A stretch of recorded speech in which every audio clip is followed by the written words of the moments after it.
একটা জাতিকে শুধু ধ্বংস করা যায় না, ওই জাতিকে বেঈমান কাফের বানায় ফেলানো যায়, ঠিক কিনা বলেন?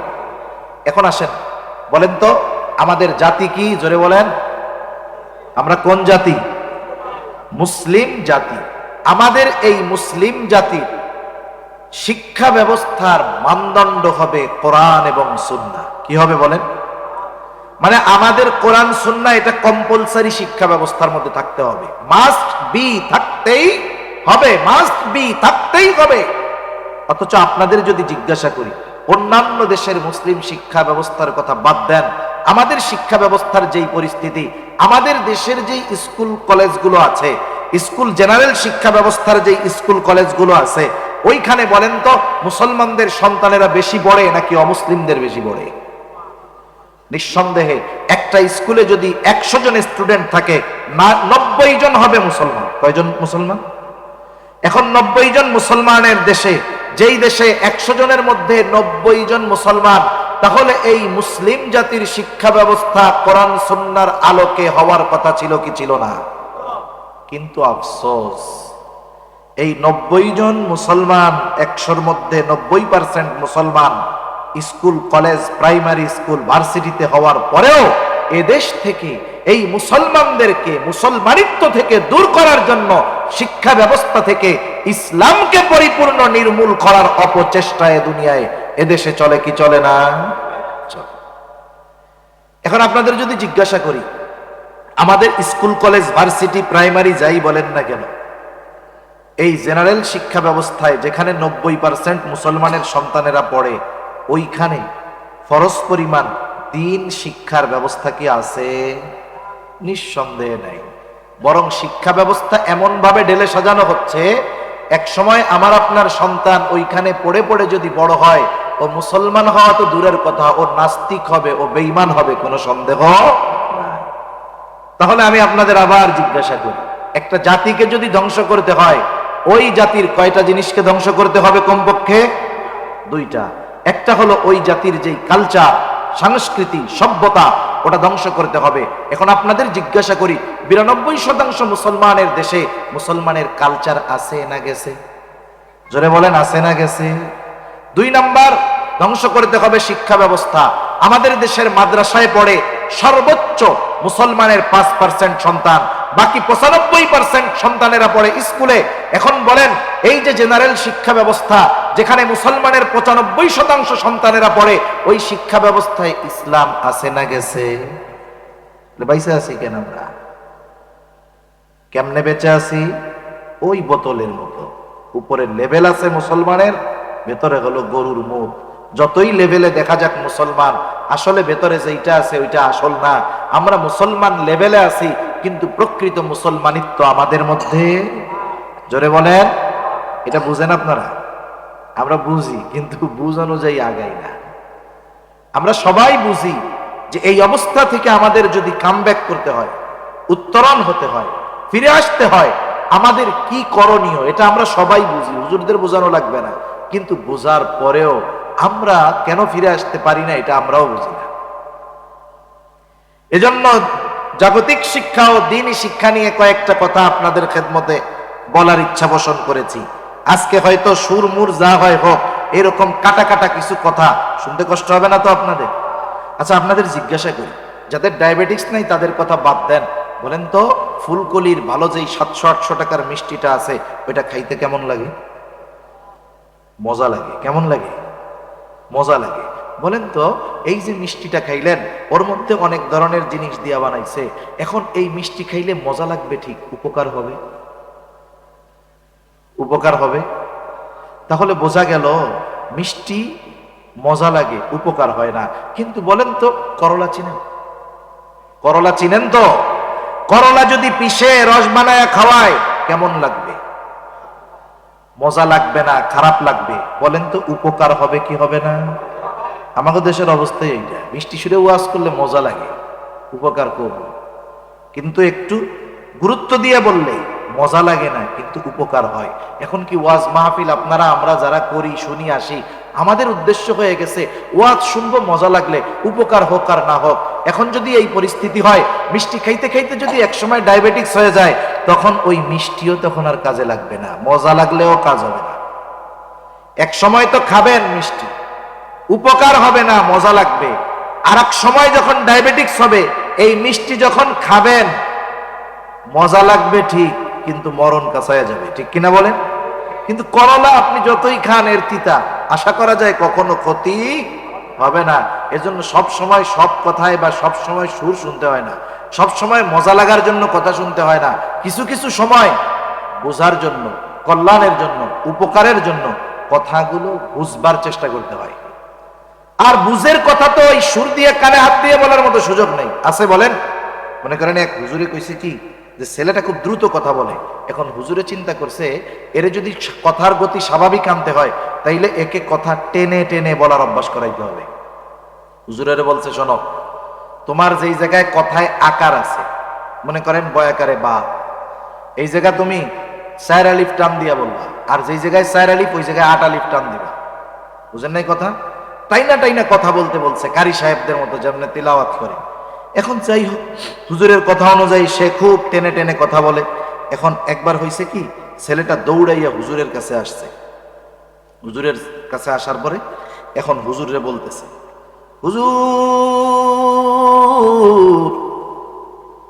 আপনার ছোট ছেলেটা হুজুর পানিতে পইড়া হাবুডুবু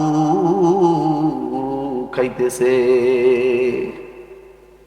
হুজুর সেই কয়, আরে গাধা, সব কথা কি এরকম টাইনা টাইনা কইতে হয় নাকি? হুজুরের ওই রোগ হয়ে গেছে। আমানু কু আনফুসাকুম ওয়া আহলিকুম নারা। وقال تعالى يرفع الله الذين آمنوا منكم والذين أوتوا العلم درجات. وقال رسول الله صلى الله عليه وسلم طلب العلم فريضة على كل مسلم. وقال رسول الله صلى الله عليه وسلم كلكم راعين وكلكم مسؤولون عن رعيته، أو كما قال النبي صلى الله عليه وسلم. صدق الله العلي العظيم وصدق رسوله النبي الكريم، ونحن على ذلك من الشاهدين والشاكرين، والحمد لله رب العالمين.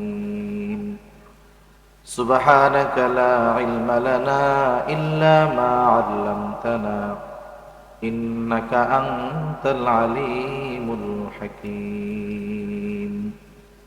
اللهم صل على محمد وعلى آل محمد كما صليت على إبراهيم وعلى آل إبراهيم إنك حميد مجيد. اللهم بارك على محمد وعلى آل محمد كما باركت على إبراهيم وعلى آل إبراهيم إنك حميد مجيد. আলহামদুলিল্লাহ, ঐতিহ্যবাহী চট্টগ্রাম জেলার অন্তর্গত চন্দনা থানাধীন পশ্চিম বরকল আব্বাস ফকির বাড়িস্থ মাদ্রাসা আজিজিয়া তালিমুল কোরআনের উদ্যোগে ৪র্থতম বার্ষিক সভা। আজকের এই বার্ষিক সভার সম্মানিত শ্রদ্ধেয় সভাপতি, আমন্ত্রিত উলামায়ে কেরাম, সামনে উপস্থিত মুরব্বিয়ানে কেরাম, সমবয়সী যুবক বন্ধু, স্নেহের ছোট ভাই এবং পর্দার অন্তরালে অবস্থানরতা সম্মানিতা শ্রদ্ধা মা ও বোন, দয়াময় আল্লাহ রাব্বুল আলামিনের দরবারে অগণিত শুকর যে মহান মালিক হায়াতে বরকত দিয়ে সুস্থ রেখে দীর্ঘ রাত অবধি বিজ্ঞ উলামায়ে কেরামের জবান থেকে বহুত গুরুত্বপূর্ণ কথা শ্রবণ করবার আমাকেও আপনাদের খেদমতে কিছু কথা বলবার সুযোগ যে মহান মালিক দান করেছেন, সে মহান মালিককে খুশি করার জন্য মহাব্বতের সাথে জবান খুলে অন্তর থেকে আমরা একবার কালিমাতুশ শুকর পাঠ করি, আলহামদুলিল্লাহ। অগণিত দুরূদ ও সালাম সাইয়্যিদুল আম্বিয়া, আশরাফুল আম্বিয়া, খাতামুল আম্বিয়া, ইমামুল মুরসালিন, রাহমাতুল লিল আলামিন মুহাম্মাদুর রাসূলুল্লাহ সাল্লাল্লাহু আলাইহি ওয়াসাল্লামের উপর।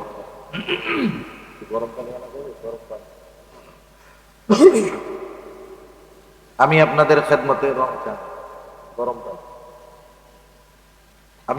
খেদমতে পবিত্র কোরআনুল কারীমের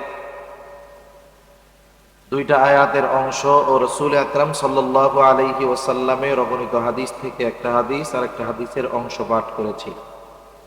আল্লাহ তাআলার কাছে তৌফিক চাই, অল্প সময়ের মধ্যে আল্লাহ তাআলা আমাকে কিছু কথা বলার তৌফিক দান করেন, যে কথাগুলো আমাদের সবার দুনিয়া এবং আখিরাতের জন্য কল্যাণকর হয়। সকলে বলি আমিন। সম্মানিত উপস্থিতি, একটা জাতিকে যদি ধ্বংস করে দিতে হয়, একটা জাতিকে যদি জিন্দা লাশ বানিয়ে ফেলতে হয়, জিন্দা লাশ বুঝেন, মানে ওইটা বাইচা থাকবে কিন্তু ওর দ্বারা কোনো আসল কাজ হবে না। অনেক সময় আমাদের সমাজে অনেক মানুষ এতটা পরিমাণ অসুস্থ হয় যে সে শুধু মরতেই বাকি থাকে। মাঝে মধ্যে অনেক মানুষকে লাইফ সাপোর্টে লাগায় রাখে, দেখছেন? লাইফ সাপোর্টে লাগায় রাখছে, কারে লাগায় রাখে? যে কথা বলতে পারে না, নড়তে পারে না, চড়তে পারে না, কিছু করতে পারে না। এটাকে আমাদের পরিভাষায় জিন্দা লাশ বলাই চলে। এই লোক বেঁচে আছে ঠিক, কিন্তু এই লোকের দ্বারা কোনো কাজ হবে না। একটা জাতিকে যদি ওই রকম বানিয়ে ফেলতে হয় যে তারা বেঁচে থাকবে, চলাফেরা করবে, সব করবে, কিন্তু তারা তাদের মূল অস্তিত্বহীন হয়ে যাবে, তাদের মূলটা পচে যাবে, তাহলে দুইটা জিনিসকে ধ্বংস করে দিতে হয়। কয়টা জিনিস? দুইটা জিনিস। এক নাম্বার, ওই জাতির সভ্যতা, সংস্কৃতি, কৃষ্টি, কালচার, এটাকে ধ্বংস করে দিতে হয়। যেমন আমরা হলাম মুসলিম, আমরা কি জাতি বলেন তো? মুসলিম জাতি। আমরা বাংলাদেশি বা বাঙালি জাতি এটা পরে, আগে আমরা হলাম মুসলিম জাতি। কি জাতি বলেন? কেউ যদি আমাদের জাতিগত পরিচয় জিজ্ঞাসা করে, এই যে দুনিয়ার মধ্যে জাতীয়তাবাদ আছে, বলে না আমি ইংরেজি, আমি ভারতী, আমি পাকিস্তানি, এই যে জাতীয়তাবাদ, এই জাতীয়তাবাদের বীজ আমাদের মাথার মধ্যে বপন করছে ইউরোপিয়ানরা।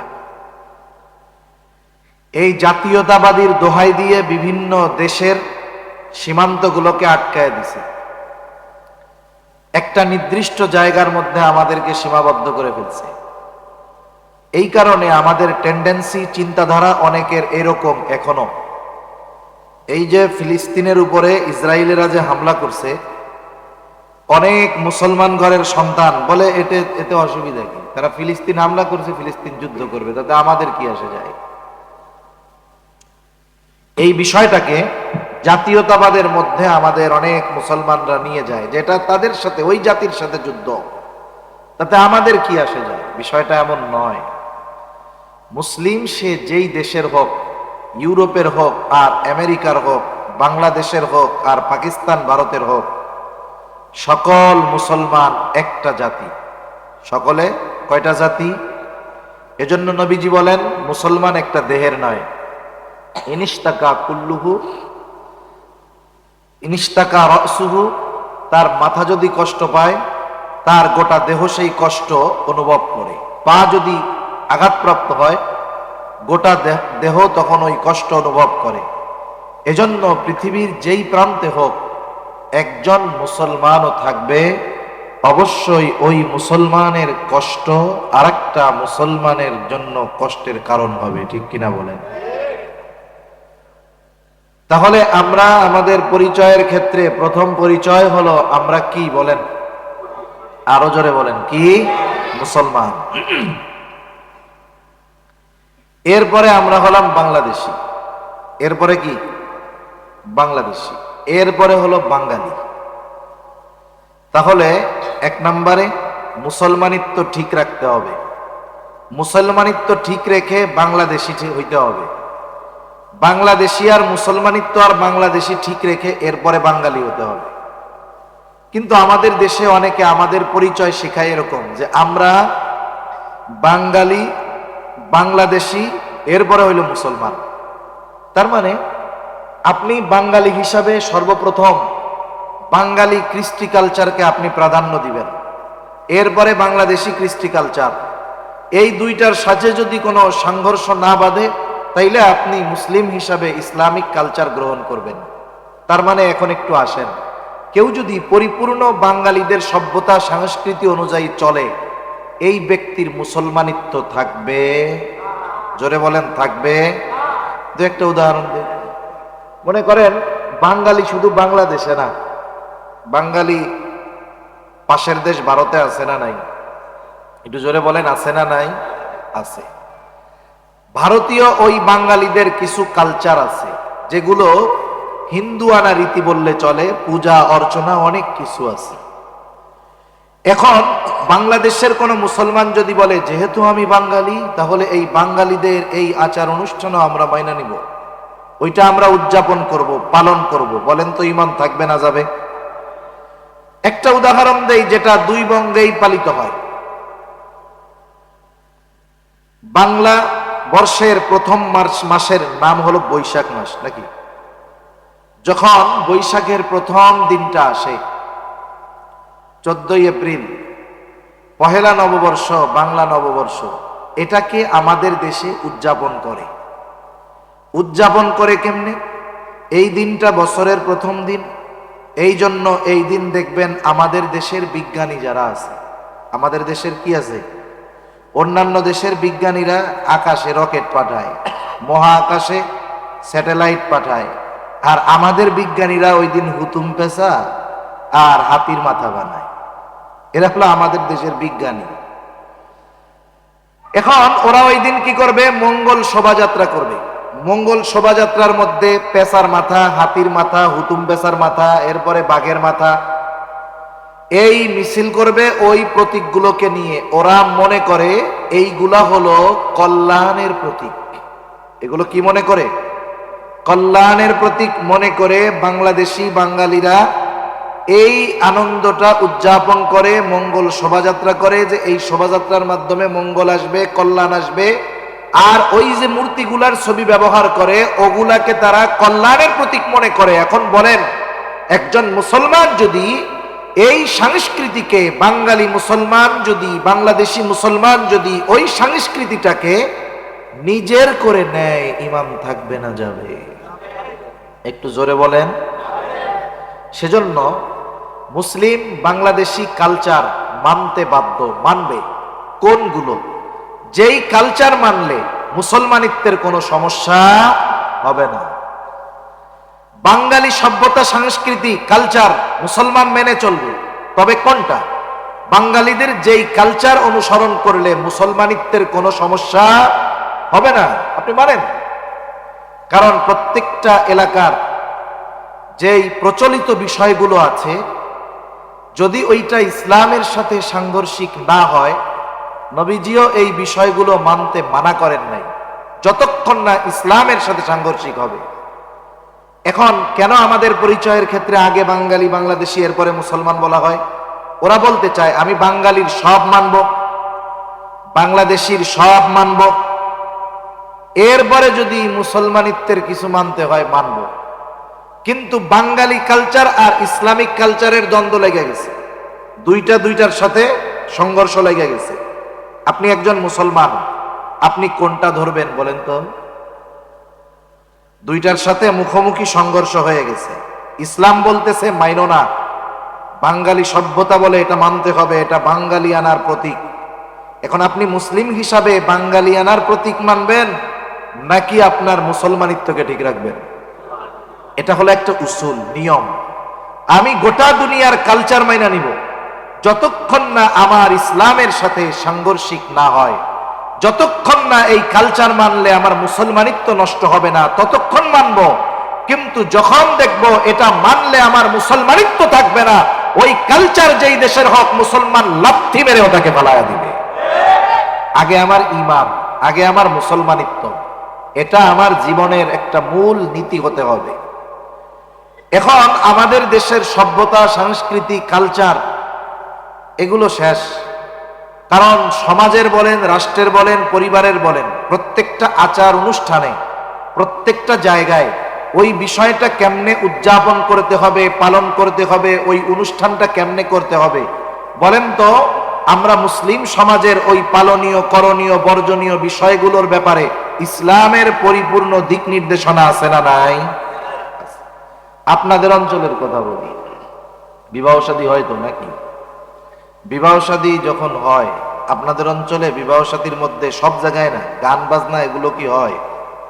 নাচ গান হয়, গায়ে হলুদ হয়, বেশি বিয়ার মধ্যে হয় নাকি কমগুলোর মধ্যে হয়? আপনি বলেন তো। আমাদের দুনিয়ায় যত ধর্ম আছে, প্রসিদ্ধ কয়েকটা ধর্ম, প্রসিদ্ধ যেগুলো মানুষ চিনে, যেমন হিন্দু, বৌদ্ধ, খ্রিস্টান, ইহুদি, মুসলিম, এগুলো হলো প্রসিদ্ধ। এছাড়া অনেক হাজার হাজার ধর্ম আছে। হিন্দু ধর্মের মধ্যে বিবাহ আছে না নাই? একটু জোরে বলেন, আছে না নাই? বৌদ্ধ ধর্মের মধ্যে বিবাহ আছে না নাই? খ্রিস্টান ধর্মের মধ্যে বিবাহ আছে না নাই? ইহুদি ধর্মের মধ্যে বিবাহ আছে না নাই? ইসলাম ধর্মের মধ্যে তো আছে। এখন প্রত্যেকটা ধর্মের মধ্যে বিবাহ আছে এবং ওই বিবাহ ওই ধর্মের আলোকে কিভাবে সংগঠিত হবে সে পদ্ধতিও আছে। হিন্দুরা হিন্দুদের ধর্ম মত অনুযায়ী বিবাহ শাদী করে, বৌদ্ধরা বৌদ্ধদের মত অনুযায়ী করে, খ্রিস্টানরা খ্রিস্টানের ধর্মীয় অনুশাসন মেনে বিবাহ করে, ইহুদিরা ইহুদিদের ধর্ম বা ধর্মীয় নির্দেশনা মেনে বিবাহ উদযাপন করে, আর মুসলমান তাদের ধর্মে ইসলামের পক্ষ থেকে পরিপূর্ণ বিবাহের দিক নির্দেশনা দেওয়ার পরেও, থাকার পরেও ওই সায়ের ধর্মেরটা মিলাইয়া এরপরে নিজের ধর্মের বিবাহ অনুষ্ঠান করে। মানে হিন্দুদের বিবাহের মধ্যে শুধু হিন্দুদের ধর্ম রীতিনীতি পাওয়া যায়, আর মুসলমানদের ধর্মের মধ্যে সব ধর্মের রীতিনীতি পাওয়া যায়। ঠিক কিনা বলেন? ওইটুকু বাদ যাইত। কোনটুক মুসলমানের আছে বলবো? কথা বলেন না, বলবো। ওই যে হুজুরের ডেকে বিবাহ পড়াইতে হয় না, ওই কাজটুক না থাকলে বাকি মুসলমানিত্ব ওই জায়গা থেকে শেষ। পুরোটাই অমুসলিমদের কালচারের বিবাহ। আমি এক একটা করে বলি। দেখেন, মুসলিমদের বিবাহ শাদীর মধ্যে গায়ে হলুদ এটা একটা কম্পালসারি ব্যাপার, এটাকে কোনো মাইন্ড করে না। এটা যদি না করা হয়, চট্টগ্রাম আর সিলেট এই দুই অঞ্চলে বিশেষ করে ছেলে পক্ষও মাইন্ড করে, মেয়ে পক্ষও মাইন্ড করে। বিবাহ এই যে গায়ে হলুদের দিন কি হবে, ছেলের বাড়ির সাথে এখনো তো বিবাহ সম্পর্ক হয় নাই, ছেলের বাড়ির থেকে ছেলের আত্মীয় স্বজন, বন্ধু বান্ধব, চাচাতো ভাই, খালাতো ভাই, ফুফাতো ভাই সব মেয়ের বাড়িতে গায়ে হলুদ দিতে যাবে। আরে বেটা, তুই বিবাহ করবি, তুই তোর বউয়ের গালে হাত দেওয়ার আগে তোর চাচাতো ভাই হাত দিয়ে আসবে। তুই বাইচা আসোস কেন? তুই মরে যা। তুই তোর যাকে বিবাহ করবি, তুই তাকে স্পর্শ করার আগে তোর বন্ধু তোর বউয়ের গায়ে হাত দিয়ে আসে। তুই পুরুষ হিসাবে বেঁচে থাকিস কেন? মরে যা। তুই, তোর বেঁচে থাকার দরকার নেই। তাইলে বিবাহের পরে ওই লোকের ওয়াইফ আর একজনের সাথে সম্পর্ক কইরা ভাগবে না, ওনার সাথে সংসার করবে না। খারাপ লাগে কথা? খারাপ লাগারই কথা। খারাপ যদি না লাগে তাহলে বিশ্বাস করলাম না।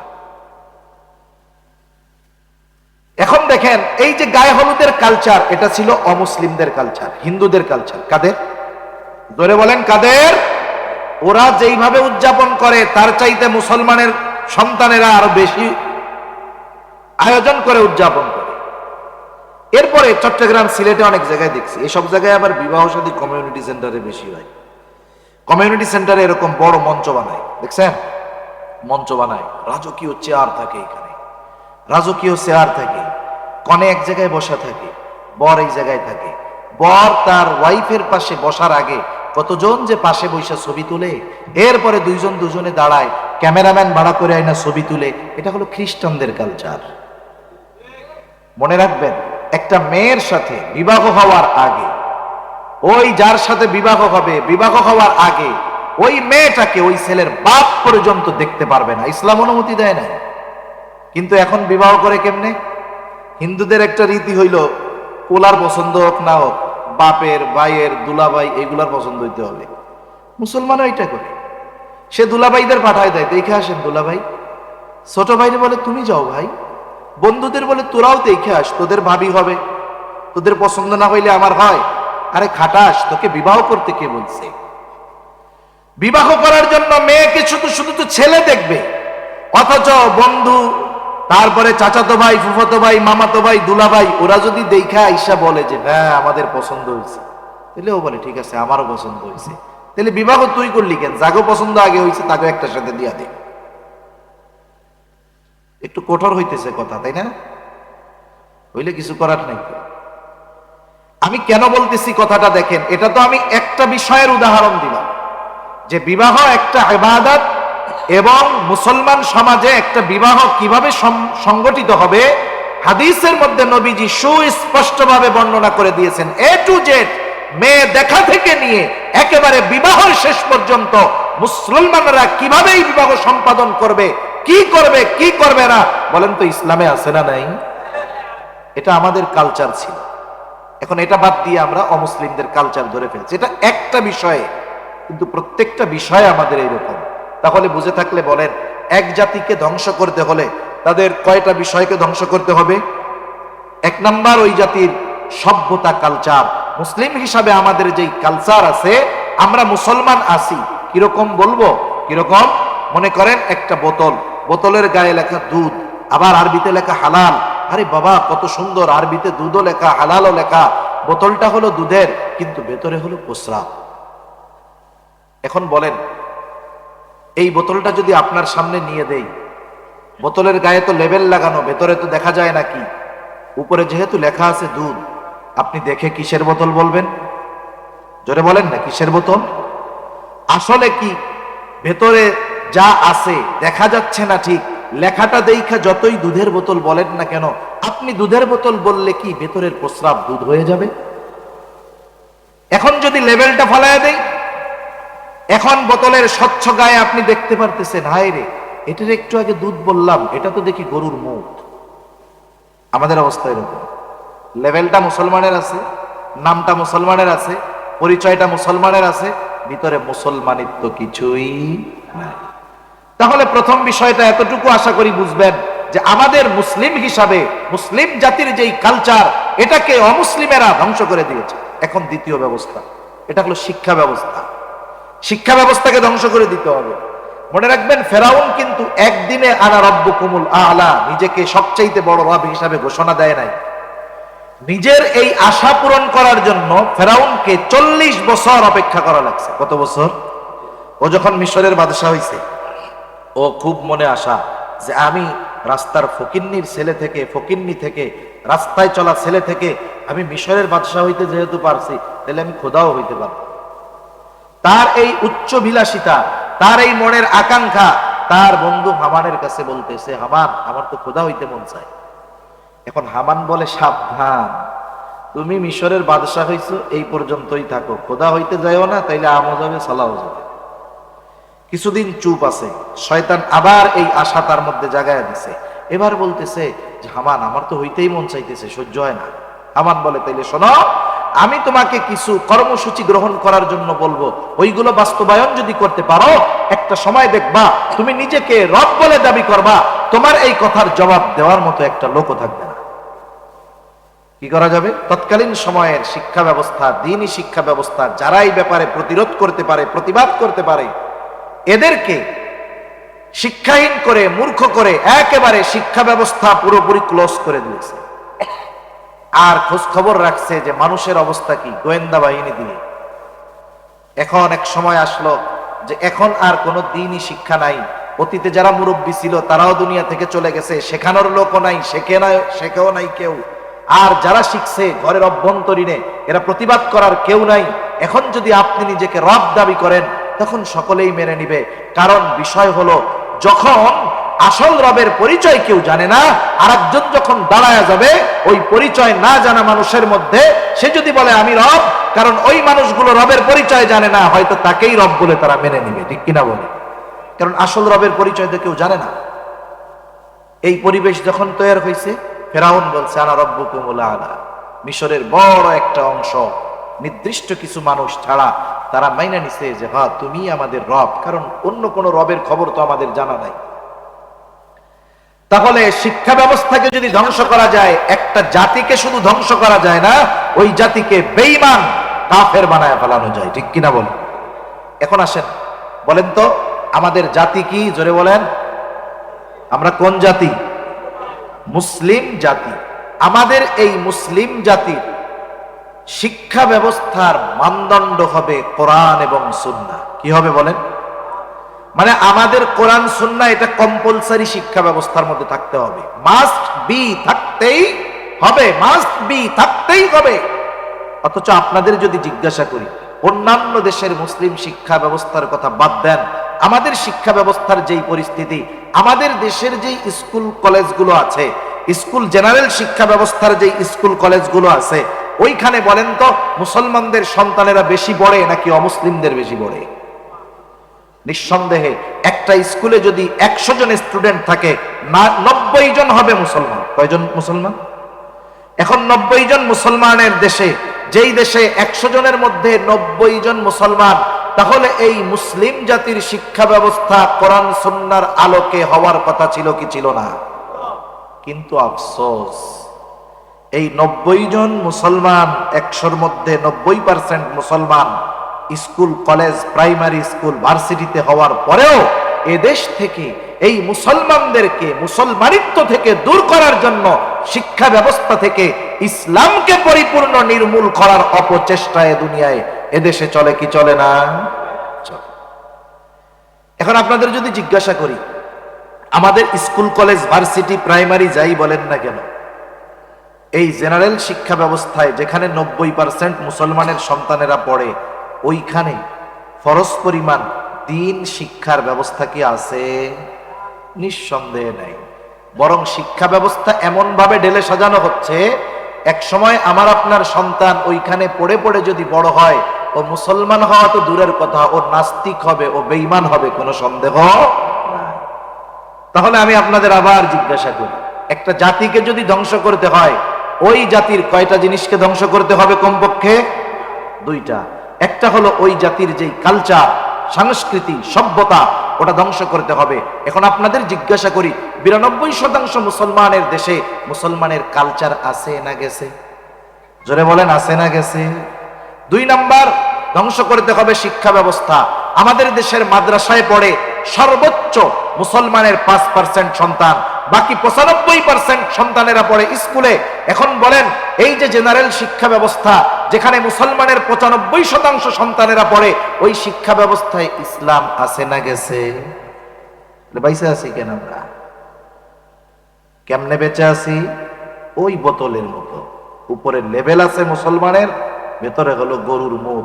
যতই লেভেলে দেখা যাক মুসলমান, আসলে ভেতরে যেটা আছে ওইটা আসল না। আমরা মুসলমান লেভেলে আছি, কিন্তু প্রকৃত মুসলমানিত্ব আমাদের মধ্যে। জোরে বলেন, এটা বুঝেন আপনারা? আমরা বুঝি, কিন্তু বুঝ অনুযায়ী আগাই না। আমরা সবাই বুঝি যে এই অবস্থা থেকে আমাদের যদি কামব্যাক করতে হয়, উত্তরণ হতে হয়, ফিরে আসতে হয়, আমাদের কি করণীয়, এটা আমরা সবাই বুঝি, হুজুরদের বোঝানো লাগবে না। কিন্তু বোঝার পরেও আমরা কেন ফিরে আসতে পারি না, এটা আমরাও বুঝি না। এজন্য জাগতিক শিক্ষা ও দ্বীনি শিক্ষা নিয়ে কয়েকটা কথা আপনাদের খেদমতে বলার ইচ্ছা পোষণ করেছি। আজকে হয়তো সুরমুর যা হয় হোক, এরকম কাটা কাটা কিছু কথা শুনতে কষ্ট হবে না তো আপনাদের? আচ্ছা, আপনাদের জিজ্ঞাসা করি, যাদের ডায়াবেটিস নাই তাদের কথা বাদ দেন, বলেন তো ফুলকলির ভালো যেই 700-800 টাকার মিষ্টিটা আছে, ওইটা খাইতে কেমন লাগে? মজা লাগে। কেমন লাগে? মজা লাগে। বলেন তো, এই যে মিষ্টিটা খাইলেন, ওর মধ্যে অনেক ধরনের জিনিস দিয়া বানাইছে, এখন এই মিষ্টি খাইলে মজা লাগবে, ঠিক উপকার হবে? উপকার হবে? তাহলে বোঝা গেল মিষ্টি মজা লাগে, উপকার হয় না। কিন্তু বলেন তো, করলা চিনেন? করলা চিনেন তো? করলা যদি পিষে রস বানায় খাওয়ায় কেমন লাগবে? মজা লাগবে না, খারাপ লাগবে। বলেন তো উপকার হবে কি হবে না? আমাদের দেশের অবস্থায় এইটা, মিষ্টি সুরে ওয়াজ করলে মজা লাগে, উপকার করব, কিন্তু একটু গুরুত্ব দিয়ে বললে মজা লাগে না, কিন্তু উপকার হয়। এখন কি ওয়াজ মাহফিল আপনারা আমরা যারা করি, শুনি, আসি, আমাদের উদ্দেশ্য হয়ে গেছে ওয়াজ শুনবো, মজা লাগলে, উপকার হোক আর না হোক। এখন যদি এই পরিস্থিতি হয়, মিষ্টি খাইতে খাইতে যদি একসময় ডায়াবেটিক্স হয়ে যায়, তখন ওই মিষ্টিও তখন আর কাজে লাগবে না, মজা লাগলেও কাজ হবে না। এক সময় তো খাবেন মিষ্টি, উপকার হবে না, মজা লাগবে। আর এক সময় যখন ডায়াবেটিক্স হবে, এই মিষ্টি যখন খাবেন, মজা লাগবে ঠিক, কিন্তু মরণ কাছায়া যাবে, ঠিক কিনা বলেন? কিন্তু করলা আপনি যতই খান এর তিতা, আশা করা যায় কখনো ক্ষতি হবে না। এজন্য সব সময় সব কথায় বা সব সময় সুর শুনতে হয় না, সব সময় মজা লাগার জন্য কথা শুনতে হয় না। কিছু কিছু সময় বোঝার জন্য, কল্যাণের জন্য, উপকারের জন্য কথাগুলো বুঝবার চেষ্টা করতে হয়। আর বুঝের কথা তো ওই সুর দিয়ে কানে হাত দিয়ে বলার মতো সুযোগ নেই, আছে বলেন? মনে করেন এক হুজুরে কইছে কি, যে ছেলেটা খুব দ্রুত কথা বলে।